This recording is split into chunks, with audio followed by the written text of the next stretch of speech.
வணக்கம். காந்தம் கண்டுபிடிக்கப்பட்ட அதிசய கதையை பத்தி இந்த வீடியோல நம்ம பார்க்க போறோம். இந்த உலகத்துல அனைத்து துறைகள்லயும் காந்த சக்தியானது பயன்படுத்தப்படுது. இரும்பு ஊசிகள், இரும்பு துண்டுகள், மணல்ல இருக்கக்கூடிய இரும்பு துகள்கள் போன்றவற்றை காந்தம் கவர்றத நாம அன்றாட வாழ்க்கையில பார்த்துட்டு இருக்கிறோம். பெரிய இரும்பு ஜாமான்களை தூக்குறதுக்கு பயன்படக்கூடிய பளுதூக்கிகள் சக்தி வாய்ந்த காந்தங்களால் தான் இயங்கிக் கொண்டிருக்கிறது. அதிவேகமாக ஓடக்கூடிய மின்காந்த தொடர் வண்டிகளும், உயரமான இடங்களுக்கு நம்ம அழைத்து செல்லக்கூடிய மின் தூக்கிகளும் சக்தி வாய்ந்த மின்காந்தங்களால தான் இயங்கிக்கிட்டு இருக்கு. வணிக வளாகம், விமான நிலையம் போன்றவற்றில் பயன்படக்கூடிய தானியங்கி படிக்கட்டுகள் சக்தி வாய்ந்த மின்காந்தங்களால தான் இயங்கிக்கிட்டு இருக்கு. இப்படி அதிகமா பயனுள்ள இந்த காந்தத்தை கண்டுபிடிச்சது யாரு? காந்தத்தை முதல்ல எப்படி கண்டுபிடிச்சாங்க அப்படிங்கிறத தெரிஞ்சுப்போமா? அது ஒரு சுவாரஸ்யமான கதை.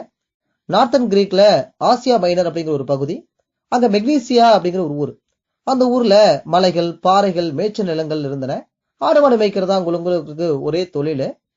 அங்க மேக்னஸ் அப்படிங்கிற ஒரு சிறுவன் இருந்தான். அது ரொம்ப பழைய காலங்கிறதுனால அந்த ஊர்ல பள்ளிக்கூடமே கிடையாது.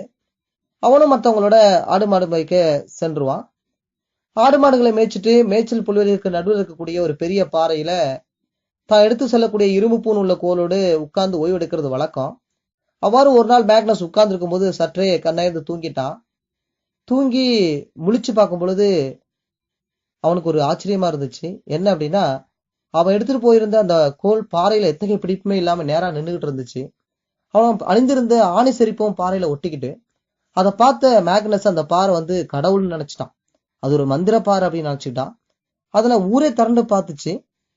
அவன் எடுத்துட்டு போன கோல் மட்டும் இல்ல, இரும்பு பட்டை அடிக்கப்பட்ட எல்லா கோள்களையும் இழுத்துச்சு. இது காரணம் என்ன தெரியுமா? அந்த பாறை காந்தத்தன்மையுடைய பாறை. இதுதான் முதலாக கண்டுபிடிக்கப்பட்ட காந்தம்.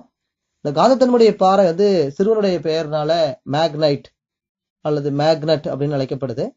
அந்த மேக்னட் தான் இயற்கை காந்தம். இவற்றை காந்த கற்கள் அப்படின்னு கூட சொல்றோம். இது குறிப்பிட்ட வடிவம் கிடையாது. நூல்ல கட்டி தொங்கிட்டோம்னா வடக்கு தெற்கு திசையை காட்டும். அதனால இது வழிகாட்டு காந்தங்கள்னு சொல்றோம். காந்தங்கள் பலவிதமான காந்தங்கள் பல வடிவங்கள்ல காணப்படுது. பொதுவாக காந்தங்களை ரெண்டு வகையா சொல்றாங்க. ஒன்னு இயற்கை காந்தம், இன்னொன்னு செயற்கை காந்தம்.